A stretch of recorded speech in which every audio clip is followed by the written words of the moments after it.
Good morning all. ഞാൻ Ramakrishnan T B, SEBI registered research അനലിസ്റ്റാണ്. ഈ ഓഡിയോ കേട്ടതിന് ശേഷം ഡിസ്ക്ലെയിമർ കൂടി വായിച്ചു നോക്കണമെന്ന് താല്പര്യപ്പെടുന്നു.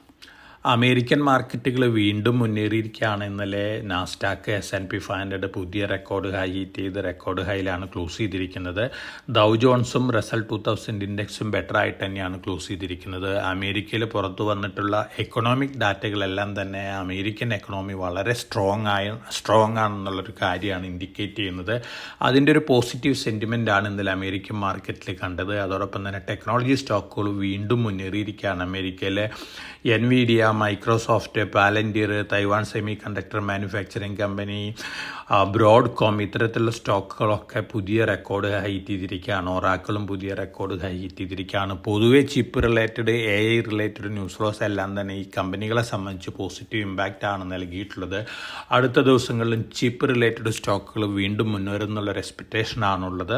ഒപ്പം നമ്മൾ ട്രംപിൻ്റെ താരിഫ് അനൗൺസ്മെൻറ്റുകൾ നോക്കുകയാണെങ്കിൽ ഇന്നലെ അദ്ദേഹം കാര്യമായിട്ടുള്ള അനൗൺസ്മെൻറ്റുകളൊന്നും നടത്തിയിട്ടില്ല. പക്ഷേ അദ്ദേഹം പറഞ്ഞിരിക്കുന്നത് US federal reserve rate cut ചെയ്ത് 1.25 1.5% വരെ താത്തണം എന്നാണ് അദ്ദേഹം പറഞ്ഞിരിക്കുന്നത്. US ഫെഡ് ചെയർമാൻ ജെറോം പവലിനെ മാറ്റാൻ തൽക്കാലം ഉദ്ദേശമില്ല എന്നാണ് അദ്ദേഹം പറഞ്ഞിരിക്കുന്നത്. എങ്കിലും അദ്ദേഹത്തിനെ എങ്ങനെയെങ്കിലും റിസൈൻ ചെയ്യിപ്പിക്കാനുള്ള പല കാര്യങ്ങളോടെ നടക്കുന്നു എന്നുള്ള റിപ്പോർട്ടുകളുണ്ട്. അതോടൊപ്പം തന്നെ റീറ്റെയിൽ സെയിൽസ് ഡാറ്റ ഇന്നലെ അമേരിക്കയിൽ വന്ന ജൂൺ മാസത്തെ ബെറ്റർ ദാൻ എക്സ്പെക്റ്റേഷൻസ് ആയിരുന്നു. ഇത്തരത്തിലുള്ള ന്യൂസ് ഫ്ലോസ് തന്നെയാണ് അമേരിക്കൻ മാർക്കറ്റിൽ ഒരു പോസിറ്റീവ് ഇമ്പാക്റ്റ് ഉണ്ടാക്കിക്കൊണ്ടിരിക്കുന്നത്.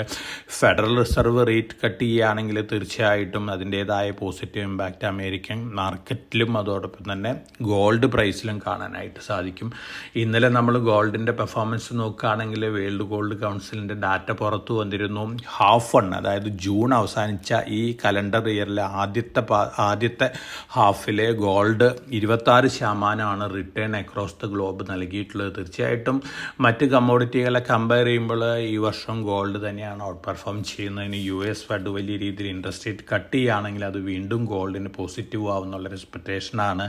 അതോടൊപ്പം തന്നെ സെൻട്രൽ ബാങ്കുകളുടെ ബൈയിങ് കണ്ടിന്യൂ ചെയ്യാണ്. കഴിഞ്ഞ 3 വർഷത്തെ സെൻട്രൽ ബാങ്കുകളുടെ ബൈയിങ് നോക്കുകയാണെങ്കിൽ 1000 ടണ്ണിന് മുകളിലാണ്. അതിന് മുമ്പ് 10 വർഷത്തെ കണക്കെടുക്കുകയാണെങ്കിൽ 400-500 ടൺ പെർ ആനുള്ള ഇത്തരത്തിലുള്ള സെൻട്രൽ ബാങ്ക് ബൈയിങ് തന്നെയാണ് ഗോൾഡിനെ വീണ്ടും ബൂസ്റ്റ് ചെയ്യുന്നത്. ചൈനയിൽ നിന്നും അതുപോലെ തന്നെ ഇന്ത്യയിൽ നിന്നുള്ള ഇൻവെസ്റ്റ്മെൻറ്റ് ഡിമാൻഡ് വീണ്ടും വലിയ രീതിയിൽ കൂടിക്കൊണ്ടിരിക്കുന്നു എന്നുള്ള റിപ്പോർട്ടുകളുണ്ട്. അപ്പോൾ പൊതുവെ ഗോൾഡിനെ സംബന്ധിച്ച് വന്നുകൊണ്ടിരിക്കുന്ന ന്യൂസ് ഫ്ലോസ് പോസിറ്റീവാണ്. അതോടൊപ്പം തന്നെ ഇന്നലെ മറ്റെല്ലാ കമ്മോഡിറ്റികളും സ്ലൈറ്റ്ലി ബെറ്റർ ആയിട്ടാണ് ഗ്ലോബൽ മാർക്കറ്റിൽ ക്ലോസ് ചെയ്തിട്ടുള്ളത്. ഇന്ത്യൻ റുപ്പി US ഡോളറിന് അഗൻസ്റ്റ് ആയിട്ട് സ്ലൈറ്റ്ലി വീക്കായിട്ടാണ് ഇന്നലെ ക്ലോസ് ചെയ്തിരിക്കുന്നത്. 86.04 രൂപ പെർ ഡോളറാണ്. അതോടൊപ്പം തന്നെ US ട്രഷറി ഹോൾഡിങ്സിൻ്റെ ജൂൺ മാസത്തെ കണക്ക് വന്നിട്ടുണ്ട്. US ട്രഷറിയിൽ $1.14 ട്രില്യൺ വർത്ത് US ട്രഷറിയാണ് ജപ്പാൻ ഹോൾഡ് ചെയ്യുന്നത്. ജൂൺ മാസത്തിൽ Japan $500 million worth US treasury ബോണ്ടുകൾ വാങ്ങി എന്നുള്ള റിപ്പോർട്ടുകളാണ്. സെക്കൻഡ് നിൽക്കുന്നത് UK ആണ്. 809.4 ബില്യൺ ആണ് UKയുടെ US ട്രഷറി ഹോൾഡിങ്സ്. ചൈനയാണ് തേർഡ് പ്ലേസ്, 756.36 ബില്യൺ ആണ്. ഇതും പൊതുവെ അമേരിക്കൻ മാർക്കറ്റിനെ സംബന്ധിച്ച് സ്ലൈറ്റ്ലി പോസിറ്റീവായിട്ടുള്ള ന്യൂസാണ്. കാര്യമായിട്ട് രീതിയിൽ മറ്റ് സെൻട്രൽ ബാങ്കുകൾ US ട്രഷറി സെല്ല് ചെയ്തിട്ടില്ല എന്നാണ് ഇത് ഇൻഡിക്കേറ്റ് ചെയ്യുന്നത്. അതോടൊപ്പം തന്നെ അമേരിക്കയിൽ ഇന്നലെ പുറത്തു വന്നിട്ടുള്ള റിസൾട്ടുകളെല്ലാം തന്നെ ബെറ്റർ ദാൻ എക്സ്പെക്റ്റേഷൻ ആയിരുന്നു. പെപ്സി, ജനറൽ ഇലക്ട്രിക്കൽസ് ഇത്തരത്തിലുള്ള സ്റ്റോക്കുകളൊക്കെ വലിയ രീതിയിൽ അമേരിക്കയിൽ മുന്നേറിയിട്ടുണ്ട്. ഒപ്പം നമ്മൾ യൂറോപ്യൻ മാർക്കറ്റ് നോക്കുകയാണെങ്കിൽ യൂറോപ്യൻ മാർക്കറ്റുകൾ നല്ല ബെറ്റർ ആയിട്ടാണ് ക്ലോസ് ചെയ്തിരിക്കുന്നത്. ഇൻഡസ്ട്രിയൽ സെക്ടർ സ്റ്റോക്കുകളാണ് മുന്നേറിയിട്ടുള്ളത്. ABB അറൗണ്ട് 10% ആണ് യൂറോപ്പിൽ മുന്നേറിയിട്ടുള്ളത്. അതിൻ്റെ ഒരു ഇമ്പാക്റ്റ് ഇന്ന് ഇന്ത്യൻ മാർക്കറ്റിലും കണ്ടേക്കാം. ഇന്നലെ നമ്മൾ ഏഷ്യൻ മാർക്കറ്റുകൾ നോക്കുകയാണെങ്കിൽ എല്ലാ മാർക്കറ്റുകളും ബെറ്റർ ആയിട്ടാണ് ക്ലോസ് ചെയ്തിരുന്നത്. നമ്മളെ സംബന്ധിച്ച് നല്ല വൊളാറ്റിലിറ്റിയിൽ ഇന്നലെ നമ്മുടെ മാർക്കറ്റ് താഴെയാണ് ക്ലോസ് ചെയ്തിരുന്നത്. ഇന്ന് നമ്മൾ എക്സ്പെക്റ്റ് ചെയ്യുന്നത് ഫ്ലാറ്റ് ടു ബെറ്റർ ഓപ്പണിംഗ് തന്നെയാണ്. അതോടൊപ്പം തന്നെ Q1 റിസൾട്ടിനനുസരിച്ചുള്ള ഒരു മൂവ്മെൻ്റ് ആയിരിക്കാം പല സ്റ്റോക്കുകളിലും കാണാൻ പോകുന്നത്. ഇന്നും ധാരാളം റിസൾട്ടുകൾ വരുന്നുണ്ട്. ഇന്നലെ പുറത്തു വന്നിട്ടുള്ള Q1 റിസൾട്ടുകൾ നോക്കുകയാണെങ്കിൽ ആക്സിസ് ബാങ്ക് ബിലോ എക്സ്പെക്റ്റേഷൻസ് ആയിരുന്നു. അതേസമയം 361 വാം ബെറ്റർ ദാൻ എക്സ്പെക്റ്റേഷൻസ് ആയിരുന്നു. SW solar better than expectations ആയിരുന്നു.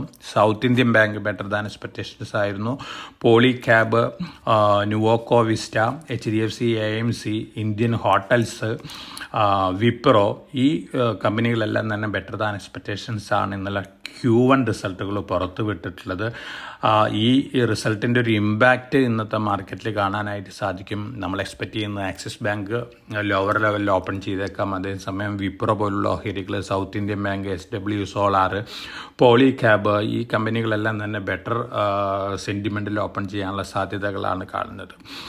ഓവറോൾ വന്നുകൊണ്ടിരിക്കുന്ന ന്യൂസ് ഫ്ലോസ് ഇനി സ്റ്റോക്ക് സ്പെസിഫിക് ആയിട്ടുള്ളൊരു ഇമ്പാക്റ്റാണ് നൽകാൻ പോകുന്നത്. പ്രത്യേകിച്ച് Q1 റിസൾട്ടുകൾ വരുന്നതിനനുസരിച്ചുള്ളൊരു മൂവ്മെൻറ്റാണ് എക്സ്പെക്റ്റ് ചെയ്യുന്നത്. അതോടൊപ്പം തന്നെ അടുത്ത ദിവസങ്ങളിൽ US India tariff deal sign ചെയ്യുന്നുള്ള റിപ്പോർട്ടുകളുണ്ട്. നമ്മൾ എക്സ്പെക്റ്റ് ചെയ്തേക്കാളും വളരെ കുറവായിരിക്കും ഇന്ത്യയുടെ മേലുള്ള താരിഫ് എന്നാണ് റിപ്പോർട്ടുകൾ സൂചിപ്പിക്കുന്നത്. അങ്ങനെ വരികയാണെങ്കിൽ തീർച്ചയായിട്ടും പോസിറ്റീവ് ഇമ്പാക്റ്റ് തന്നെയാണ് നമ്മുടെ മാർക്കറ്റിൽ താരിഫ് റിലേറ്റഡ് ന്യൂസ് ഫ്ലോസിൻ്റെ കാര്യത്തിൽ കിട്ടാൻ പോകുന്നത്.